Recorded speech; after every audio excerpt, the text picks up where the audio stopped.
அண்ணா வணக்கண்ணே. கோபாலு ஊரில் தான் இருக்கியா? ஆளையே காணும், ஃபோனே காணும்.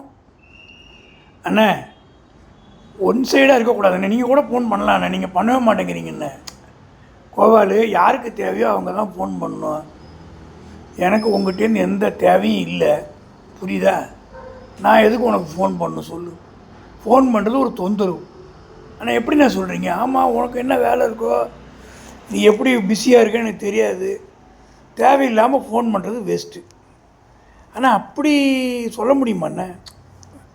உனக்கு எழுத்தாளர் சுஜாதா தெரியுமா? மிக புகழ்பெற்றவர்.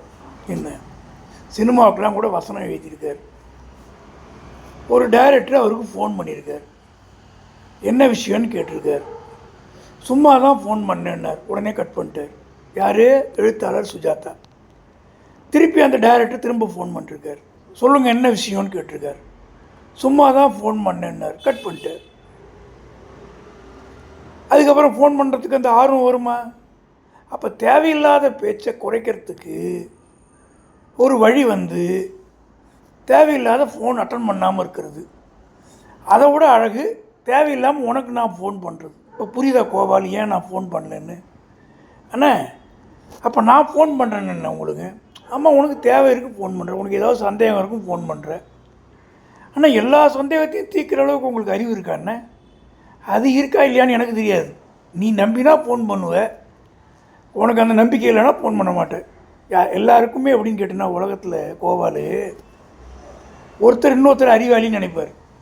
இவர் யார் அறிவாளி நினைக்கிறார், அவர் இன்னொருத்தர் முட்டாள்னு நினைப்பார். ஆக இந்த உலகம் எல்லாரையும் ஒரே கோட்டில் வைக்கிறது இல்லை. யாரும் அறிவாளி கிடையாது, யாரும் முட்டாள் கிடையாது. அவங்கவுங்களுக்கு ஏதோ ஒரு பாயிண்டில் விஷயம் தெரியும், அந்த விஷயத்தை வச்சுக்கிட்டு வாழ்க்கையை வாடுறாங்க. யாரும் உயர்ந்தவங்க இல்லை, யாரும் தாழ்ந்தவங்க இல்லை, யாரும் அறிவாளி கிடையாது, யாரும் முட்டாள் கிடையாது. சமமான உலகம். அவங்கவுங்களுக்கு ஒரு திறமை இருக்கும். யாருக்கோ ஒரு இடத்துல ஒரு திறமை இருக்கும். அதான் சொல்லுவார் வள்ளுவர். சொல்லுவார், என்ன சொல்லுவார்? உருவு கொண்டு எல்லாமே வேண்டும், உருள் பெரும் தேர்க்கு அச்சாணி அன்னார் உடைத்து. ஒரு தேரோட உருவம் பெருசாக இருக்கலாம், ஆனால் அந்த அச்சாணி சக்கரத்தில் போடுற அச்சாணியை வச்சு தான் அந்த தேர் உருளும், இல்லைனா தேர் நகராது. அந்த மாதிரி எல்லா மனிதர்கள்ட்டையும் ஒரு சிறப்பு இருக்குது. அதை நம்ம புரிஞ்சுக்கணும். கடுகு சின்னதாக இருந்தாலும் காரம் குறையாதுன்னுவாங்க. அந்த கடுகு இருந்தால் தான் சமையல் பண்ண முடியும். அதனால் எல்லா விஷயத்துலேயுமே நுணுக்கமாக நம்ம கவனிக்கணும். அண்ணே அருமையாக சொன்னீங்கண்ணே. ஏதாவது தகவல் சொல்லுங்கண்ணே.